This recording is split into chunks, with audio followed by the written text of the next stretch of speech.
utampendeza Mungu kama Roho wake asipokaa ndani yako.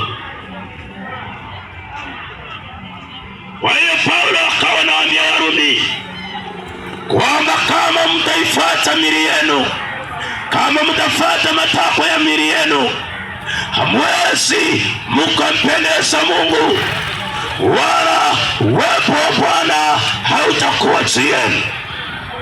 Wakati mwingine ni kweli umeamua, ni kweli unaenda kanisani unasali, ni kweli uko unafanya mambo ya Mungu, lakini nataka nikupe taarifa kwamba kama Roho wa Mungu hasipokaa ndani yako, huwezi ukaingia katika ufalme wa Mungu.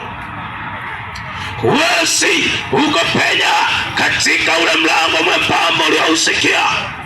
Huwezi ukapenya, kwa sababu kitu kitakacho msababisha mwanadamu anyakuliwa na Mungu, kitu kitakacho mvuta mwanadamu ni ile roho ambayo inakaa ndani ya mwanadamu. Hakuna njia nyingine itakayo mfanya mwanadamu afike mbinguni isipokuwa njia ya Kristo. Na hiyo njia ya Kristo, mwanadamu akubali kuzishika amri zake zote, akubali kuwa mtakatifu ili Roho Mtakatifu akae ndani yake. Ni kweli unaenda kusali kila Jumapili, unafanya mambo yote, unafanya kila kitu, lakini nikwambie, usipokuwa na Roho wa Mungu, usipokuwa na Roho wa Mungu, mbinguni huwezi ukaingia. Usipokuwa na Roho wa Mungu, mbinguni huwezi ukapenya. Usipokuwa na Roho wa Mungu, mbinguni utaingia. Nikupe taarifa hii, ujue kwamba siku ya mwisho, siku ambayo Yesu Kristo atakaposhuka hapo mawinguni, walio na Roho Mtakatifu ndio watakao mlaki Yesu mawinguni. Hakuna mtu mwingine atakayepenya. Ndio maana akasema ya kwamba atakuja, ataishia mawinguni.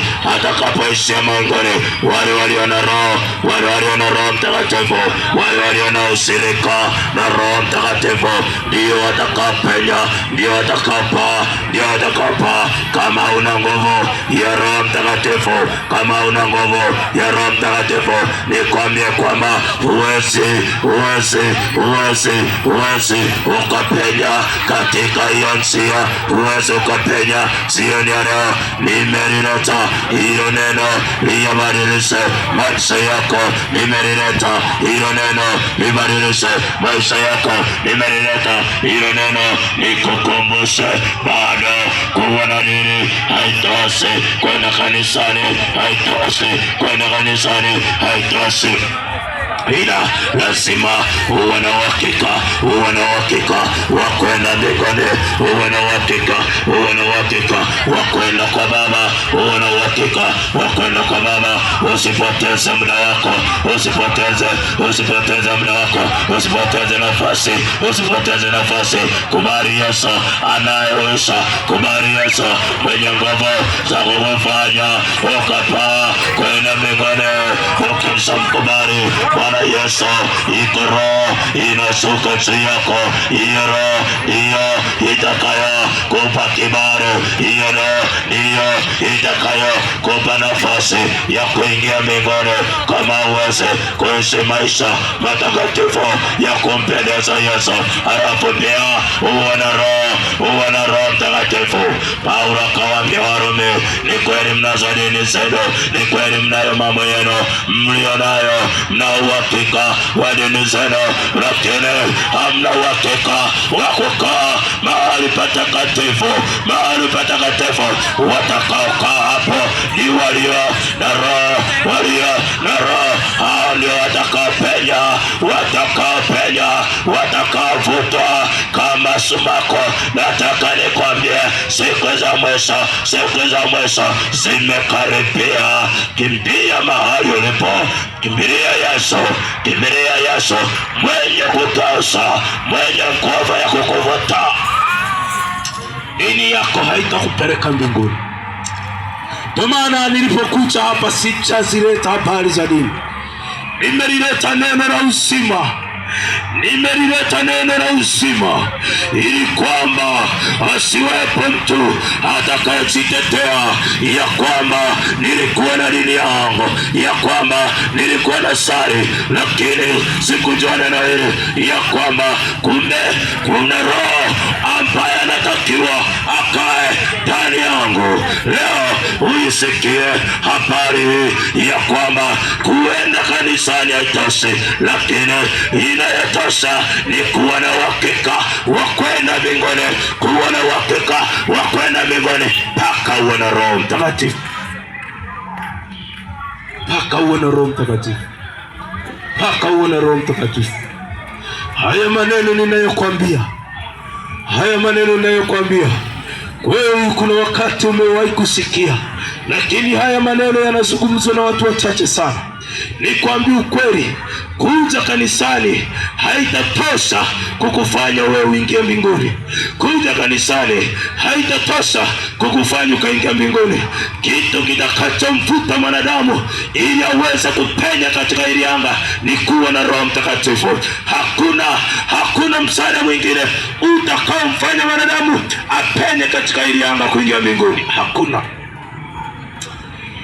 Ni kweli wenda ukatangulia kabla ya ujio wa Yesu, unaweza ukatangulia, bado hiyo haiwezi kufanya ukawa salama. Kitu nachokwambia leo utakikumbuka hata kama ukiwa maiti. Nikwambia kwamba makaburi yote yatafunguka, maiti zote zitafunguka, zitatoka huko makaburini, zitatoka. Kitu kitakachofanya hawa watu waliokufa wapae kwenda mbinguni ni Roho Mtakatifu, ni Roho Mtakatifu. Nikwambia hata kama utasikwa wakakuwekea mataji, ukasikwa kwa jeneza la bei kali, nikwambia hiyo haikufanyi wewe ukaingia mbinguni. Kuna watu ambao wanaenda kanisani, wanaenda kwenye dini zao ili wasikwe vizuri. Nataka nikwambie, baada ya kufa kwako yako maisha mengine, yako maisha mengine. Kila aliyemwona amekufa, nataka nikukumbusha kwamba lazima atafufuka tu, lazima atoke katika ardhi. Hata waliochomwa kwa moto, roho zao hazikuchomwa, roho zao hazikuchomwa. Lazima miili yao itarejeshwa na wao. Kitu kitakachowafanya wapae kwenda mbinguni ni Roho Mtakatifu. Yataanzia hapa duniani, yataanzia hapa. Mateso yataanzia duniani, mateso yataanzia duniani, kwa sababu Yesu ataiacha dunia, Yesu ataiacha dunia, kwa sababu ameshuka dunia akaieleza ukweli, akazisema habari za dunia, akasema habari za dunia. Wanadamu wakashindwa kumwelewa Yesu, hivyo akaenda mbinguni. Anasema ameenda kuandaa makao, ameenda kuandaa makao. Ni kwa ajili ya walio watakatifu, ni kwa ajili ya walio na Roho wa Mungu, ni kwa ajili ya walio na Roho wa Mungu. Hao walio na Roho wa Mungu ndio watakao mlaki Yesu mawinguni. Hakuna wengine watakao mlaki Yesu mawinguni. Walio na Roho Mtakatifu ndio watakao mlaki Yesu, ndio watakao mlaki Yesu. Maisha ulionayo wewe ndugu yangu, maisha ulionayo, iko siku yana ukomo, iko siku yanakoma. Siku ambapo yatakoma, utatafuta njia ili mlaki Yesu.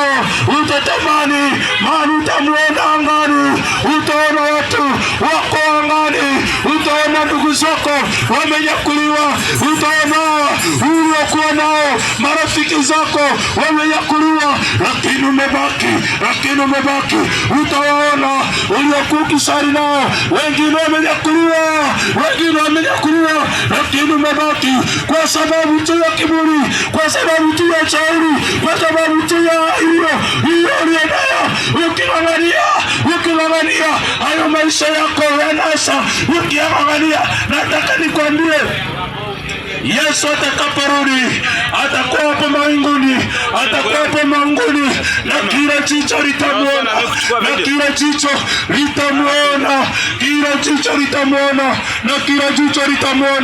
Kuna watu wanajidanganya, wanatengeneza vitu, wanasema kwamba Yesu atakapokuwepo hapo angani, kupitia maarifa niliyo nayo nitapaa na ndege yangu au kopita yangu, ili na mimi niende nikamlaki pale tu.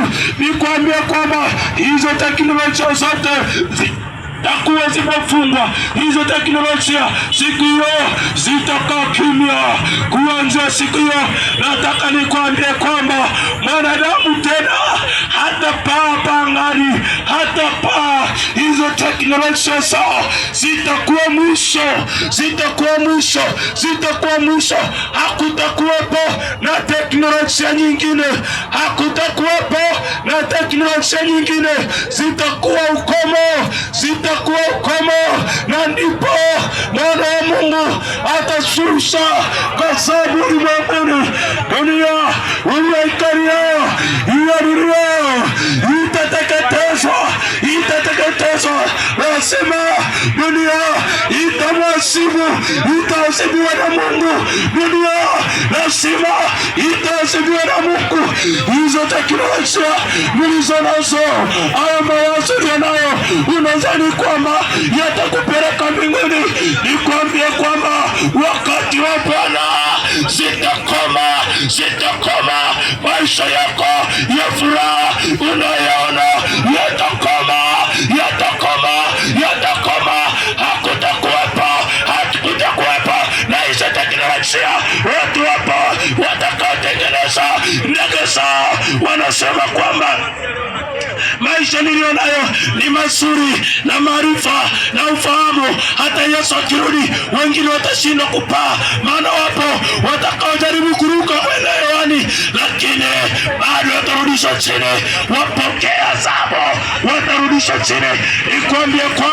Nikwambia kwamba watakuwepo waliotengeneza ndege, yasema kwamba atakapokuja sitamwona, nitakapomwona nitapanda ndege yangu, nitapanda helikopta yangu. Hapo nakwambia huko mtakuwepo maarifa, wote watakuwa